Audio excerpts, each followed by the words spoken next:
अस्सलाम वालेकुम फ्रेंड्स, मैं Ahmad Lodhi majestic mummy vlog से आपको खुशामदीद कहता हूँ। जो फ्रेंड्स हमारे चैनल पर नए हैं प्लीज़ इसको सब्सक्राइब कर लें। काइंडली सब्सक्राइब करें, लाइक करें और हिट द बेल बटन। आज का हमारा टॉपिक है इमिग्रेशन, कैनेडियन इमिग्रेशन। हमें कैनेडियन इमिग्रेशन क्यों अप्लाई करनी चाहिए, क्या वजह है पूरी दुनिया से लोग कनाडा जा रहे हैं, कनाडा हमें ऐसी कौन सी फैसिलिटीज़ दे रहा है जिसको छोड़ के लोग अपने ममालिक को ख़ास तौर पर मिडिल ईस्ट के से लोग जा रहे हैं, पाकिस्तान से, सब कॉन्टिनेंट से, इंडिया, बांग्लादेश और डिफरेंट ममालिक से लोग जो है ना मूव कर रहे हैं कनाडा के लिए। कनाडा को लैंड ऑफ अपॉर्चुनिटी भी कहा जाता है। तो इस वीडियो को आप लास्ट तक देखें और फिर इसमें आपको पूरे का पूरा एक्सप्रेस एंट्री का प्रोसेस एक्सप्लेन करूंगा कि एक्सप्रेस एंट्री क्या चीज़ है, उसमें कैसे अप्लाई करना चाहिए, कौन कौन से फैक्टर्स उसमें मैटर करते हैं हमारे लिए, किन फैक्टर्स को हम इम्प्रूव करके अपने CRS स्कोर को इम्प्रूव कर सकते हैं और जो आजकल रैंकिंग चल रही है 470+ की उसको अचीव कर सकते हैं। तो स्टे विद अस, प्लीज़ इसको वीडियो का लास्ट तक लाजमी देखें और हमें सपोर्ट करें। Thank you. Let's begin with the Canadian immigration process. तो आजकल जैसे आपको पता है Canadian immigration CRS express entry के जो हैं 1200 पॉइंट्स हैं। 1200 पॉइंट्स में से 600 पॉइंट्स जो हैं वो आपकी इसमें लैंग्वेज स्किल आ जाती है, आपकी एक्सपीरियंस आ जाता है, एज आ जाती है, अडॉप्टेबिलिटी आ जाती है, जॉब एक्सपीरियंस आ जाता है। और जो रेस्ट ऑफ जो 600 पॉइंट्स हैं उसमें आपकी जो है वो आप लोगों की कैनेडियन एक्सपीरियंस उसमें आ जाता है, आपको वहाँ की प्रोविंशियल नॉमिनेशन के वहाँ स्कोर आपके आ जाते हैं, आपको जॉब ऑफर उसके स्कोर आ जाते हैं। तो सबसे पहले हम लोग शुरू करते हैं लैंग्वेज। लैंग्वेज जो है उसमें 4 फैक्टर्स काउंट होते हैं, रीडिंग, राइटिंग, लिसनिंग, स्पीकिंग। और लैंग्वेज के लिए जो है उनके जो एग्ज़ाम्स हैं उसके लिए वो आप आइल्स भी दे सकते हैं। आप उसके अलावा कैनेडियन बोर्ड के जो है रिकमेंडेड जो इंस्टीट्यूट्स हैं उसमें आप जाके परफॉर्म कर सकते हैं। पाकिस्तान में ब्रिटिश काउंसिल और IDSP जो है वो भी करवा रही है। तो जैसा कि आपको पता है कि आपने लैंग्वेज के जो टोटल मार्क्स हैं वो 28 की डिस्ट्रीब्यूशन ऐसी है कि 24 मार्क्स जो हैं वो आपकी प्राइमरी लैंग्वेज के हैं और 4 मार्क्स जो आपके सेकेंडरी लैंग्वेज के हैं। अगर आप इंग्लिश में दे रहे हैं तो इसका मतलब है 6 ईच मार्क्स हैं, 6 स्पीकिंग के हैं, 6 राइटिंग के हैं, 6 स्पीकिंग के और 6 जो है आपकी लिसनिंग के हैं। अब अगर आप CLB कैनेडियन लैंग्वेज बोर्ड की जो रिकमेंडेशन है, अगर आप CLB 9 अचीव करते हैं which is equal to above than 7.5 तो आपको मैक्सिमम मार्क्स मिलेंगे, वो है 6। तो इसका मतलब है कि आपने अपनी आइल्स की भरपूर तैयारी करनी है, प्रिपरेशन करनी है ताकि आप लोग मैक्सिमम स्कोर को अचीव कर सकें। जितना ज़्यादा आपका स्कोर अच्छा आएगा उतनी ज़्यादा आपके चांसेस ब्राइट हैं एक्सप्रेस एंट्री में आगे जाने के लिए। बेसिकली अगर आप जाएं उनकी ऑफिशियल वेबसाइट है कैनेडियन की, वो मैं नीचे हैशटैग में दे दूंगा, उसको आप देख लीजिएगा। वहाँ पे एक कैलकुलेटर अवेलेबल है, उस कैलकुलेटर के अकॉर्डिंगली 100 मार्क्स डिस्ट्रीब्यूट किए हुए हैं। जैसे कि मैंने आपको पहले फैक्टर्स बताए थे, मिनिमम 67 स्कोर आपको अचीव करने चाहिए। अगर आपके 67 स्कोर अचीव होते हैं तो then you have to proceed for your express entry profile.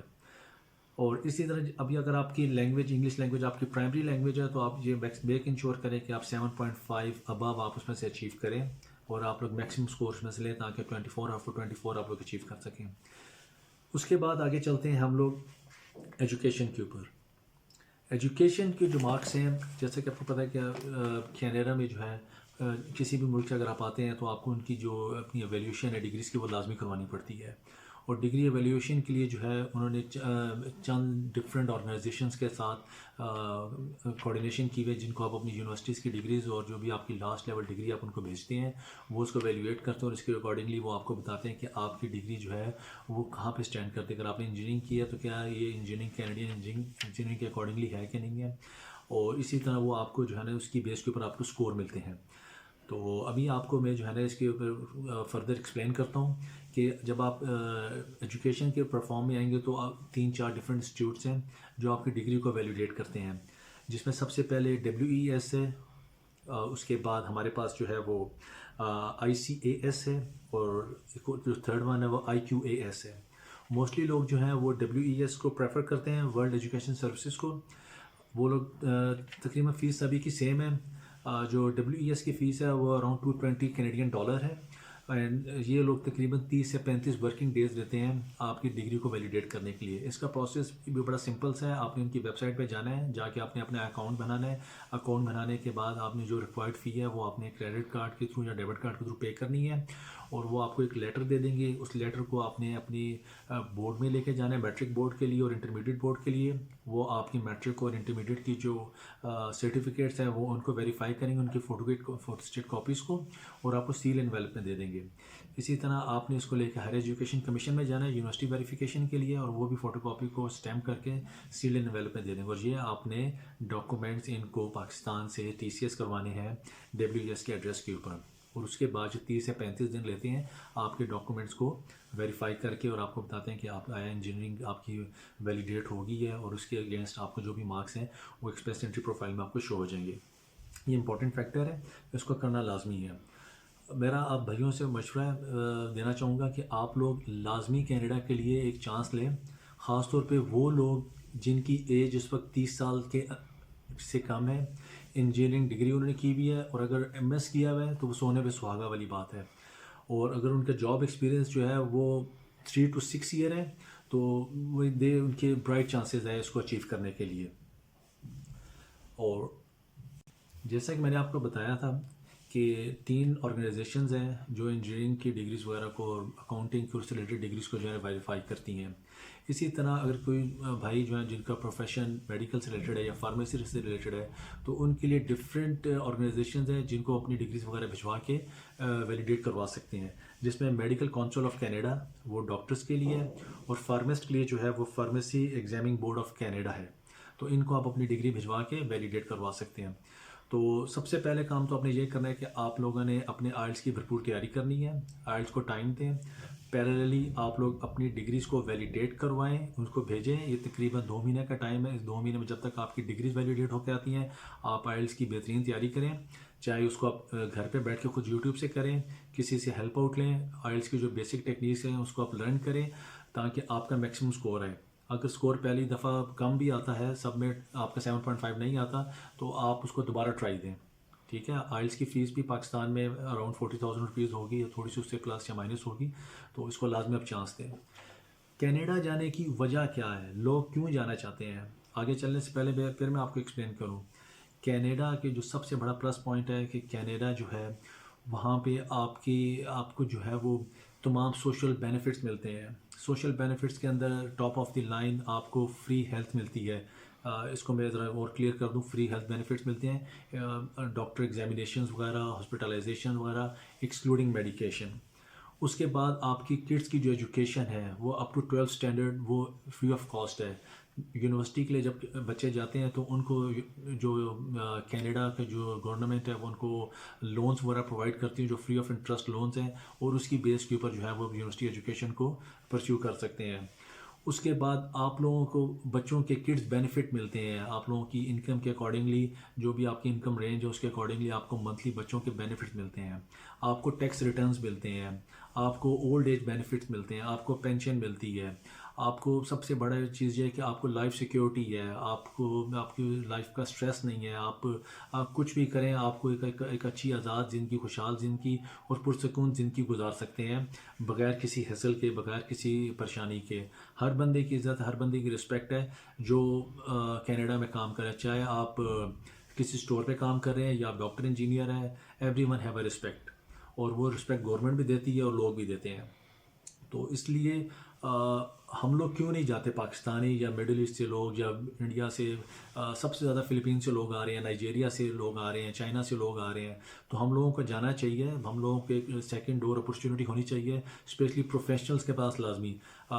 मुल्क के अंदर के हालात, हमारी कंट्रीज़ के हालात, हम लोग थर्ड वर्ल्ड नेशंस हैं, अभी तक हम लोग ग्रो कर रहे हैं। टाइम लगेगा, अल्लाह हम लोगों के मुल्कों को तरक्की दे। मिडिल ईस्ट में जो भाई बैठे हुए हैं, यहाँ भी एक टाइम जॉब का जो सिचुएशंस है, तमाम मिडिल ईस्ट कंट्रीज लोकलाइजेशन की तरफ जा रही हैं, तो आपके पास एक सेकंड डोर अपॉर्चुनिटी होनी चाहिए जहाँ पे आप जाके कुछ कर सकें। इस्लाम कहता है कि जैसा आप अपने लिए पसंद करें वैसे आप अपने भाई के लिए भी पसंद करें। तो अल्हम्दुलिल्लाह मेरी इमिग्रेशन हुई भी है, मेरी PR हुई भी है। तो मेरी ख्वाहिश है कि और बहुत सारे ममालिक से हमारे दोस्त, भाई, बहन आएँ, आके वहाँ पे सेटल्ड हों। ठीक है, कनाडा के जो प्राइम मिनिस्टर है जस्टिन, उन्होंने ऐलान किया हुआ है कि 2022 तक 1.2 मिलियन लोग उन्होंने लेके आने हैं।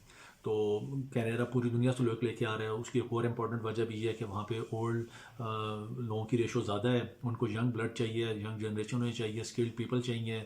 आबादी के लिहाज से कनाडा जो है ना वो तकरीबन 35 मिलियन के करीब उसकी पॉपुलेशन है।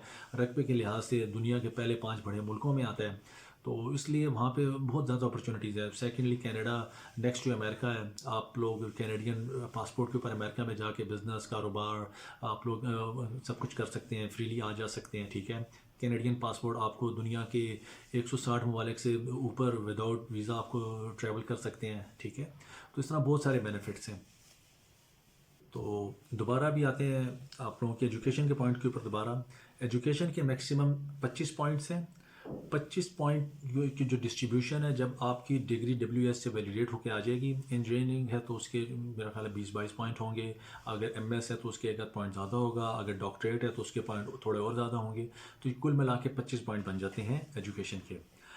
मैंने असल में कुछ पॉइंट्स अपने बुक में लिख के रखे हुए हैं ताकि तमाम और बेहतर से बेहतर इन्फॉर्मेशन आपके साथ शेयर कर सकूँ। तीसरा पॉइंट आ जाता है वर्क एक्सपीरियंस। वर्क एक्सपीरियंस के जो टोटल पॉइंट हैं वो है 15। कैनेडियन गवर्नमेंट के अकॉर्डिंगली अगर आपकी 3 साल की जॉब है और फुल टाइम जॉब है तो आप एलिजिबल है। हत्ता अगर आपकी 1 साल की भी जॉब है तो even you are eligible to apply. लेकिन 1 साल की जॉब के ऊपर आपको मैक्सिमम पॉइंट नहीं मिलेंगे। अगर आप 6 साल की आपकी जॉब मिनिमम मैक्सिमम है तो आपको मैक्सिमम पॉइंट उसके मिलेंगे 15 के 15, ठीक है।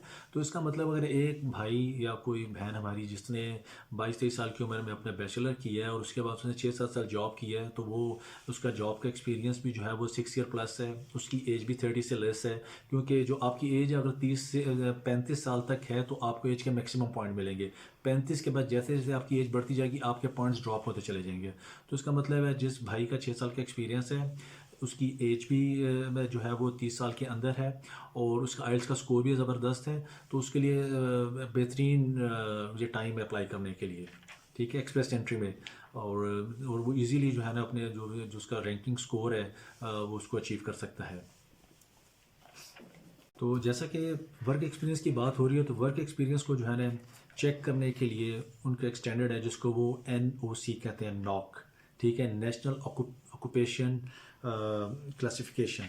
उसके अकॉर्डिंगली अगर आप लेवल 0 में आते हैं, स्किल 0 में आते हैं, तो स्किल 0 में जो लोग अप्लाई कर सकते हैं, जिस तरह वो रेस्टोरेंट मैनेजर हों या वो माइनर हो या वो कोई जिनका ताल्लुक सेलिंग से हो, वो उसमें अप्लाई कर सकते हैं जो स्किल 0 में आते हैं।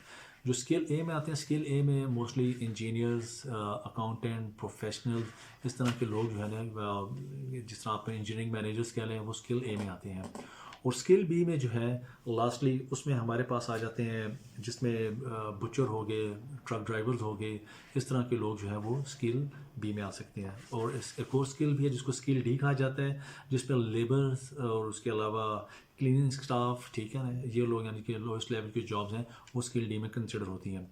क्योंकि कनाडा को पूरी दुनिया से रिसोर्स चाहिए, हर फील्ड में रिसोर्स चाहिए, उन्हें लेबर भी चाहिए, उन्हें ट्रक ड्राइवर भी चाहिए, उन्हें डॉक्टर भी चाहिए, इंजीनियर भी चाहिए, उन्हें अकाउंटेंट भी चाहिए, उन्हें साइंटिस्ट भी चाहिए, उन्हें फार्मिस्ट भी चाहिए, उन्हें फार्मर्स भी चाहिए। तो इसलिए डिफरेंट आपको जब आप नॉक में देखते हैं तो आपने ये चेक करना है कि आप किस NOC के उसमें लिस्ट में जो है ना आपकी जो आपकी डिग्री है वो उसमें आती है, और उसके अकॉर्डिंगली आप उसको अप्लाई करें। उसका आसान एलजी है, जिस तरह मेरी कंप्यूटर इंजीनियरिंग है तो मैंने कंप्यूटर इंजीनियरिंग से रिलेटेड जो नॉक उसमें जाके अप्लाई किया, जॉब रिस्पॉन्सिबिलिटीज़ को चेक किया और उसके अकॉर्डिंगली अपनी जॉब एक्सपीरियंस मैचिंग करके स्पेसिफिक नॉक में अप्लाई किया था।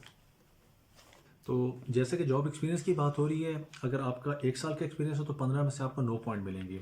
अगर आपका 2 से 3 साल का एक्सपीरियंस है तो आपके पॉइंट 11 हो जाएंगे। और अगर आपका 3 से 5 साल का एक्सपीरियंस है आपका पॉइंट 13 हो जाएंगे। और 6 या उससे ऊपर एक्सपीरियंस अगर आपका है तो आपको 15 के 15 पॉइंट पूरे मिल जाएंगे। अब हम आते हैं चौथे फैक्टर की तरफ, जो है एज।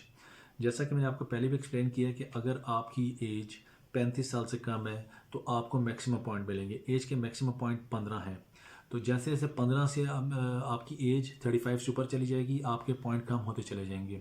अगर आप 36 में जाते हैं तो आपको 11 पॉइंट मिलेंगे। 36 साल के अगर आप हो गए तो 11 पॉइंट मिलेंगे। 37 के हो गए तो 10 मिलेंगे। और जब आप 47 में पहुंचेंगे तो आपको 0 पॉइंट मिलेंगे। तो इसका मतलब है जो आइडियल एज अप्लाई करने की वो बिफोर 35 ईयर्स आपने अप्लाई करना है। एक चीज़ बहुत इंपॉर्टेंट है, आपकी एज तब कंसिडर होती है जब जिस दिन आपकी प्रोफाइल सबमिट होती है एक्सप्रेस एंट्री में, उस दिन से आपकी एज का काउंटर कंसिडर होता है। तो इसलिए अगर आप 35 साल के हो के अपनी प्रोफाइल सबमिट करवा रहे हो तो इसका मतलब है जब तक आपकी प्रोफाइल प्रोसेस होगी आप 35 साल क्रॉस कर चुके होंगे, तो आप 36 में चले जाएंगे और आपके 4 पॉइंट्स एज के यहाँ से कम हो जाएंगे। तो इसलिए आपने ये मेक इंश्योर करना है कि आपने अपने लिए बफर टाइम रखना है। 35 पे लाजमी जाके अप्लाई नहीं करना, 32-33 पे अप्लाई करें। अगर किसी दफ़ा स्कोर नहीं मीट हो पाता तो आपका 2-3 साल का टाइम हो जिसमें आप उसको इम्प्रूव करके बाकी किसी फैक्टर के ज़रिए आप उसको इम्प्रूव करके अपने रैंकिंग को अचीव कर सकें जो भी 450 470 की आजकल चल रही है। तो अब हम लोग चलते हैं पांचवें फैक्टर की तरफ जो है एडॉप्टेबिलिटी। एडॉप्टेबिलिटी के जो है वो 10 पॉइंट्स हैं। एडॉप्टेबिलिटी में मतलब ये कि अगर आपको जॉब ऑफर मिल जाती है और स्किल लेवल 0 A या B के अंदर और फुल टाइम जॉब ऑफ़र हो, और जॉब ऑफ़र की एग्जांपल ये है कि 30 आवर्स वीकली और 1 साल का आपका जॉब कॉन्ट्रैक्ट हो, तो अगर आपको ये मिल जाता है तो आपको एडॉप्टेबिलिटी के 10 पॉइंट्स एडिशनल मिल जाएंगे जो आपको हेल्प आउट करते हैं। और लास्ट फैक्टर जो है वो हमारे पास है बेसिकली जो पांचवा पॉइंट है, जो पांच फैक्टर है वो है अरेंज एम्प्लॉयमेंट। अरेंज एम्प्लॉयमेंट का मतलब ये है कि अगर आपको नॉक स्किल लेवल 0 A या B में अगर आपको 1 ईयर का कॉन्ट्रैक्ट मिलता है फुल टाइम का, और फुल टाइम की एग्जांपल ये है कि वीकली 30 आवर्स अगर आपके पास हैं तो 1 ईयर कॉन्ट्रैक्ट है तो आपको अरेंज एम्प्लॉयमेंट के आपको 10 मार्क्स एडिशनल मिल जाएंगे। और लास्ट जो फैक्टर है वो हमारे पास है एडॉप्टेबिलिटी। एडॉप्टेबिलिटी के भी 10 पॉइंट्स हैं और इसकी बेस के ऊपर भी आप लोगों का स्कोर इंप्रूव हो सकता है। इसके डिफरेंट फैक्टर्स हैं, उन फैक्टर्स में सब क्लासिफिकेशंस हैं, उसको 1 बाय 1 मैं आपको लिए गो थ्रू करता हूँ, ठीक है, ताकि बेहतर इंफॉर्मेशन आप तक पहुँच सके। अगर आप मेन हैं एप्लीकेंट और आपकी बेगम आपके साथ जा रही है तो वो आइल्स के एग्ज़ाम देती हैं, उनके लिए मिनिमम जो रिक्वायरमेंट है आइल्स की वो CLB 4 की है, यानी कि आप ये कह लें कि आइल्स का स्कोर जो है उनका 4 भी ऑल बैंड में चलेगा, अगर आ जाता है तो उनको 4 मार्क्स एडिशनल आपको मिल जाएंगे, ठीक है। और अगर इन केस आपकी बेगम मेन एप्लीकेंट है और आप स्पाउस जा रहे हैं साथ, तो अगर आप करेंगे आइल्स तो आपको उसके 4 मार्क्स एडिशनल मिल जाएंगे, पहली बात। दूसरी बात ये कि अगर आप कनाडा से पढ़े हैं और आपने वहाँ पे 1 ईयर या 2 ईयर का प्रोग्राम कोई किया हुआ है एजुकेशन का, तो उसकी बेस के ऊपर आपको मार्क्स मिल जाएंगे। क्योंकि बहुत सारे लोग कनाडा में रह के भी एक्सप्रेस एंट्री के लिए अप्लाई करते हैं, जो वहीं पे जाके अपने मास्टर्स में या बैचलर में एडमिशन लेते हैं, तो ये ज़्यादा फैक्टर उनको हेल्प आउट करता है। अगर आपकी स्पाउस वहाँ पे पढ़ रही है या उन्होंने वहाँ पे 2 साल या 1 साल की एजुकेशन की हुई है, तो उसकी बेस के ऊपर उनको भी जो है उसके एडिशनल पॉइंट्स मिल जाएंगे। फिर उसके बाद आ जाते हैं कि अगर आपके पास वर्क परमिट है, कनाडा में रहते हो, अगर आपने वर्क परमिट ले लिया या आपकी स्पाउस के पास वर्क परमिट है, तो उसकी बेस के ऊपर भी आपको अडॉप्टेबिलिटी के आपके पॉइंट्स इंक्रीज़ हो जाएंगे, ठीक है।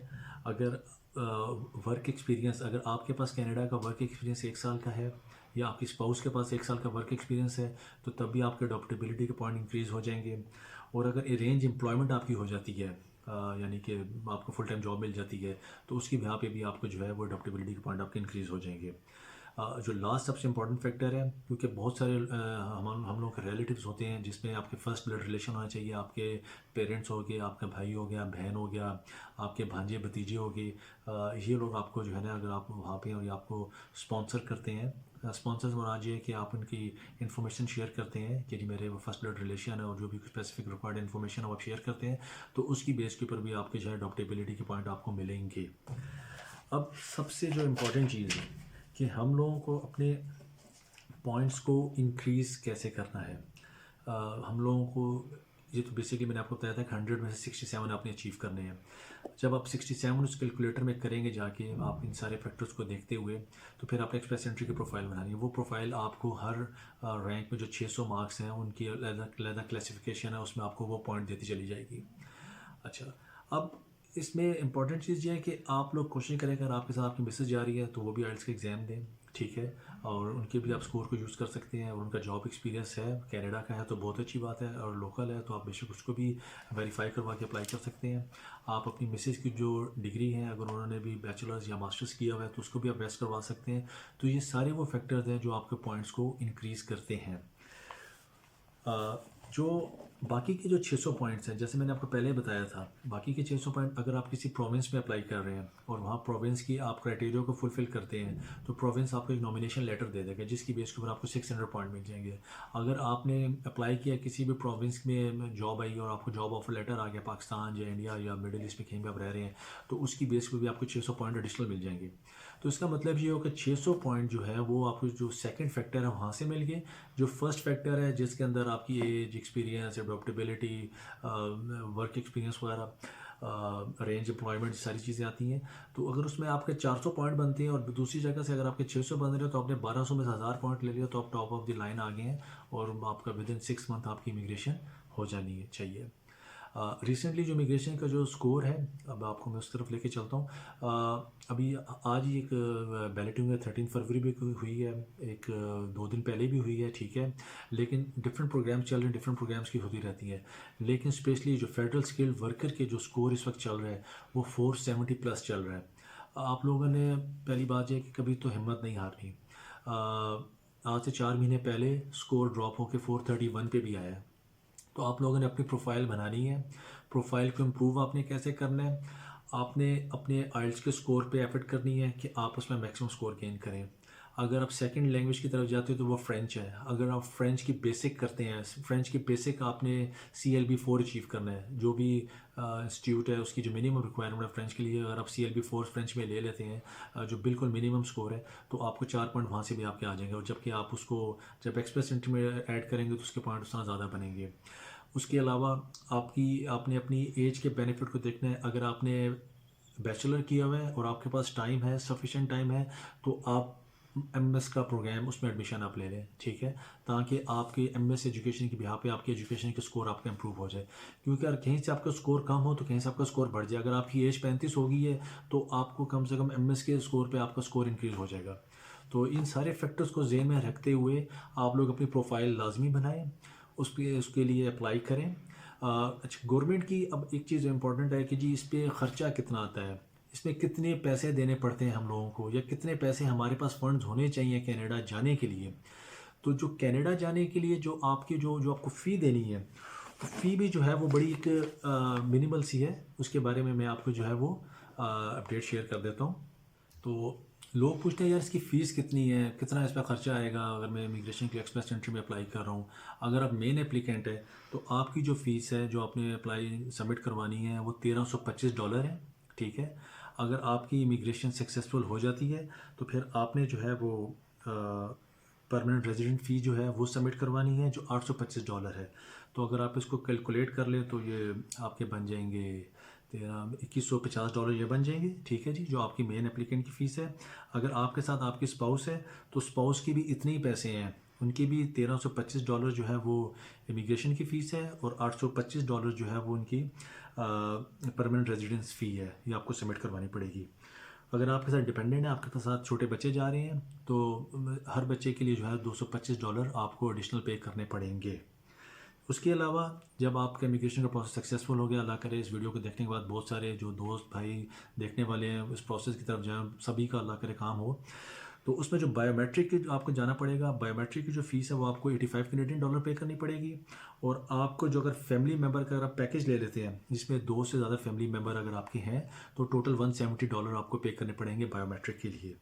और जो भी वहाँ पे जो जिस अदारे के थ्रू आप डॉक्यूमेंट जमा करवाएंगे, आपको जिस तरह सऊदी अरब में तो डिफरेंट अदारा हम उसको देते हैं तो उनके अपने कुछ चार्जेस होते हैं, जो हैंडलिंग चार्जेस लेते हैं पासपोर्ट लाने ले जाने के, और उसके पैसे होते हैं। तो बाय जो कैनेडियन गवर्नमेंट के पैसे हैं वो मैंने आपको बता दिए हैं। आपकी इमिग्रेशन की फ़ीस बता दी है आपको मैंने आपको जो परमानेंट रेजिडेंस फ़ी है वो मैंने आपको बता दी है, और आपके बायोमेट्रिक फ़ी के पैसे आपको एक्सप्लेन कर दिए हैं। अच्छा, अब अगर आपके साथ फैमिली मेम्बर जा रहे हैं, अगर आप अकेले जा रहे हैं तो आपके पास कितना फ़ंड होना चाहिए जो आपके बैंक में हो, जो और वो पैसे तब तक आपके अकाउंट में होने चाहिए जब तक आपका केस प्रोसेस नहीं हो जाता, आपको COPR नहीं आ जाता, तब तक वो पैसे आपके अकाउंट में मौजूद रहने चाहिए। और कोशिश करें कि वो अकाउंट कैनेडियन डॉलर या US डॉलर के अंदर हो। उसकी वजह यह है कि वो पैसे डिप्रिशिएट नहीं करता। अगर आपने पाकिस्तानी अकाउंट में पैसे रखे हुए हैं तो इकोनॉमी की वजह से पैसे जो हैं वो डेली डिप्रिशिएट हो रहे होते हैं। तो तो अगर आप अकेले अप्लाई कर रहे हैं तो आपके लिए $12,960 मिनिमम कैनेडियन डॉलर आपके अकाउंट में होने चाहिए। अगर आप और आपकी बेगम अप्लाई कर रहे हैं, 2 बंदे अप्लाई कर रहे हैं, तो $16,135 आपके अकाउंट में मिनिमम होने चाहिए। अगर आपके साथ एक बच्चा भी अप्लाई कर रहा है, आपका बेटा जा रहा है, बेटी जा रही है, आप लोग 3 बंदे हो गए, तो $19,836 होने चाहिए। और अगर आप 4 लोग हैं तो 4 लोगों की $24,083 फ़ीस बनती है।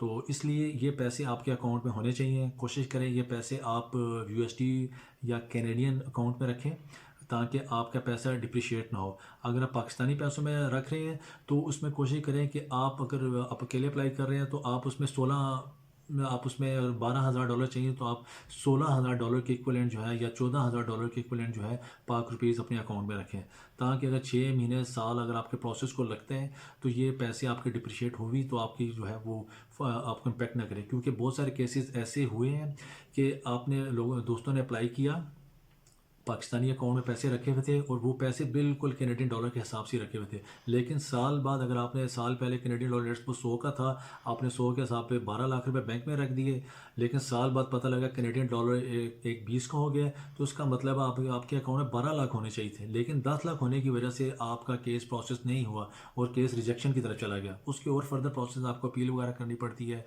आपको कॉन्टैक्ट करना पड़ता है CIC को और वो आपको हेल्प आउट कर देते हैं आपके केस को देखते हुए, लेकिन आपके लिए एक परेशानी बन जाती है। उम्मीद है जितनी इन्फॉर्मेशन आपके साथ आसान अल्फाज में, आसान लफ्ज़ों में बयान करने की कोशिश की गई है, इससे आपको काफ़ी फ़ायदा पहुंचा होगा।